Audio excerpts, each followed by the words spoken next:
Hola, como bien saben, bueno, en realidad no saben porque yo no he hecho ningún video presentando este canal ni nada por el estilo, ni siquiera a mí.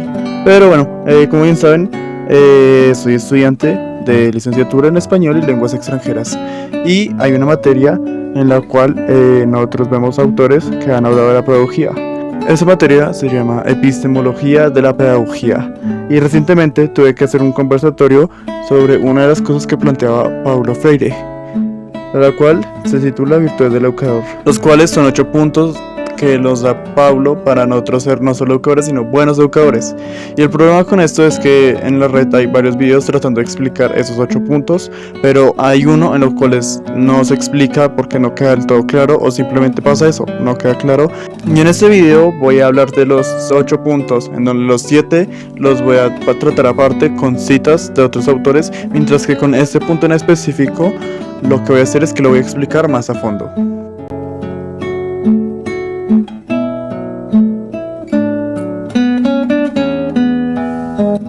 Lo primero es aclarar sobre Paulo Freire. Paulo Freire fue un pedagogo latinoamericano, el cual, dado estos contextos, planteó varias cosas importantes. Y ya pasando al tema Virtudes del Educador, Freire menciona las siguientes cualidades con las cuales los educadores son comprometidos para un bien social. Como tal, ya les había dicho que eran 8, pero son cualidades con las cuales no nacemos, sino que más bien desarrollamos para que eduquemos a la sociedad de forma más óptima, ¿sí? Esto hace mucho contraste con una de mis posturas, y es de que el profesor, el educador, el pedagogo es un mediador de procesos. Entonces, empezaríamos con la primera: ser coherente entre lo que se dice y lo que se hace. Esta primera lo que nos trata de decir es que debemos de disminuir la distancia entre el discurso y la práctica, y que se debe buscar el equilibrio entre ambas. La primera cita que me gustaría decir es la de Cicerón, la cual dice que no basta por alcanzar la sabiduría, es necesario saber utilizarla. Y la segunda, que es de Aristóteles: la inteligencia consiste no solo en el conocimiento, sino también en la destreza de aplicar los conocimientos en la práctica. Aunque esta como tal, esta última de Aristóteles va a hacer mucho más contraste con otra que voy a decir más adelante. Punto número 2. El número 2 dice: saber manejar la tensión entre la palabra y el silencio. Y bueno, aquí lo que hice fue que saqué 4 puntos. Y eso que nos dice es el uso correcto entre el uso de las palabras y el silencio, en donde se propone que A. se debe resolver tensiones del silencio, interacción activa, y buscar la forma en que los estudiantes rompan el silencio. Y aquí eso contrasta mucho con Freire y su postura de la no educación bancaria. ¿Por ese no? Pues porque es en contra de eso. B. Se debe haber una comunicación total e interactiva entre educador y educando. C.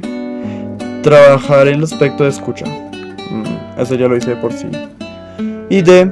Mayor uso del planteamiento de preguntas para el uso del conocimiento y constructo de resultados. Aquí esto va a hacer mucho énfasis a lo que vendría siendo la pedagogía de la pregunta.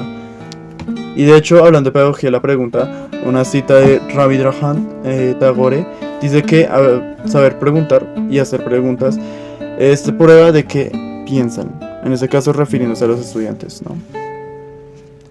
Algo que también me gusta en cuestión a mis citas es una de José Ortega y Gasset, que se presenta en este punto, y es que este dice que siempre que enseñes, enseña a la vez a dudar a lo que enseñas. No debemos quedarnos solo con lo que el profesor enseña, sino también aprender a cuestionarlo. ¿Es realmente esto verdadero? Y una frase propia de Paulo es esa que dice que es necesario desarrollar una pedagogía de la pregunta. Los profesores contestan las preguntas que los alumnos no han hecho. Aspecto número 3. Aspecto número 3 dice trabajar críticamente la tensión entre la subjetividad y objetividad. Saber diferenciar entre los siguientes aspectos para el bien de los procesos educativos, y a este aspecto también le saqué otros 3 puntos que yo destaco. El número 1 o número A: ser subjetivo, influencia de sentimientos, gustos, opciones, y ser objetivo, o sea, ser directo o independiente del subjetivo. B. Diferir entre conciencia, o sea, la percepción del mundo, y mundo, que es la realidad. Y C. entre ser social, comunidad, y ser consciente. Consciente, en este caso, actuaría como la noción de. Y una frase que tiene Paulo Freire es que los niños precisan tener asegurado el derecho de aprender a decidir, cosas que solo se hace decidiendo. Y Benito Quinquela Martín contrasta mucho ese punto diciendo que lo subjetivo y lo objetivo se complementan en el acto de la creación. Creo que el acto de creación en este caso sería los saberes, el constructo de saber. Aspecto número 4. Diferenciar entre el aquí y el ahora del educador y el aquí y el ahora del educando. Este nos dice que debemos tener noción entre la diferencia de tiempos en donde se tomó la educación del educador y educando, comprendiendo que todos tres son importantes, el medio de ambos, un lado y el otro. Cuando digo estos tres aspectos no me refiero a que literalmente en una calle nos posemos de un lado, en el medio y en el otro, sino que es una metáfora sobre el pasado, presente y futuro. Y aquí un proverbio chino dice que no limites a tu propio paisaje, ya que ellos nacieron de otro mundo. Además de que Maurice Devese dice que la educación no crea al hombre, le ayuda a crearse a sí mismo. Y José Agustín Nicolás Ruiz de Santalla creo que es el personaje que más cita en este aspecto, y a los profesores de sociales en general, porque tiene una frase muy célebre y es que él dice que el que olvida su historia está condenado a repetirla. Aspecto número 5. Al inicio del video dije que quería explicar un aspecto y el resto tratarlos con citas. El aspecto número 5 es el que voy a explicar más a fondo, y es que como tal hay muy poca información sobre este porque la gente no tiende a entenderlo por su complejidad, pero es solamente por terminología, ya que el aspecto número 5 dice que debemos evitar el espontaneísmo sin caer en la manipulación. Primero traté de dividir la frase y entenderla. Evitar el espontaneísmo sin, puse una línea ahí, caer en la manipulación. Y luego me di cuenta que primero tenía que definir los conceptos. Espontáneo o el espontaneísmo. Primero debemos definirlo sobre el espontáneo, que es libertad, y el ismo, que es como el tender a, ya que eso es un movimiento. El ismo se usa para ideologías, creencias u otros. Y manipulación, que es el control de un segundo o un tercero sobre algo. Entonces dije evitar el espontaneísmo sin, es decir, debemos ser libres pero sin ser algo. Es decir, que si no vamos a ser libres, si está presente esa condición, pues no lo vamos a lograr ser. Sin caer en la manipulación, o sea, sin caer en el control. Y eso me lleva a la siguiente conclusión. El educador y el educando es libre de expresar siempre y cuando no sea expresiones dadas, alternos o mandados a decir de otra forma manipulada. Además de eso, en el archivo en donde se encuentran todos los puntos de las virtudes del educador, al final menciona sobre la democracia, y eso me llevó a concluir de que prácticamente lo que Paulo Freire propone es que, además de que Paulo nos indica que debe ser democráticamente, es decir, de haber un gobierno popular en donde se haga libertad, en este caso el ambiente de clase, el cual debe expresar una libertad, y que cada uno de los estudiantes debe convivir con ello. Es decir, que tú eres libre, yo soy libre, y nosotros como comunidad somos libres, pero también con una participación democrática. Entonces, para resumir, ser espontáneo sin ser manipulado, a lo cual esto llama posición radicalmente democrática, de forma democrática. Recordemos que democracia viene de demos, pueblo, y kratein, gobernar, o sea, gobierno popular o gobierno del pueblo. Ahora, como entenderán, Paulo va a ser ese educador que va a hablar de esto porque pues en su contexto se debe dar.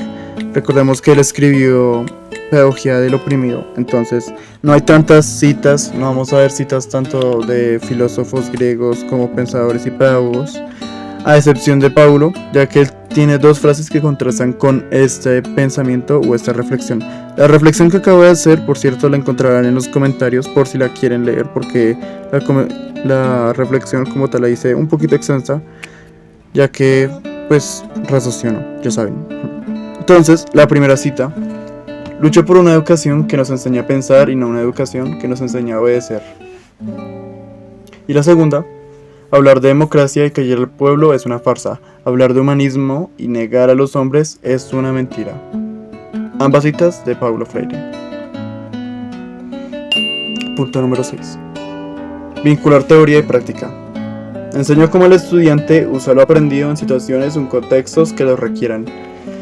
Aquí tengo varias citas. La primera de Roger Lewin. A menudo damos a los niños respuestas que recordar en lugar de problemas que resolver.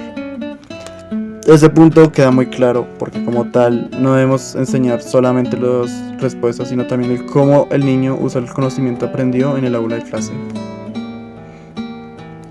El conocimiento te dará la oportunidad de marcar una diferencia. Claire Fagin. No hacemos las cosas porque son difíciles porque no nos atrevemos. Frase de Seneca, una de mis favoritas, por cierto. Aspecto número 7. Practicar una paciencia impaciente.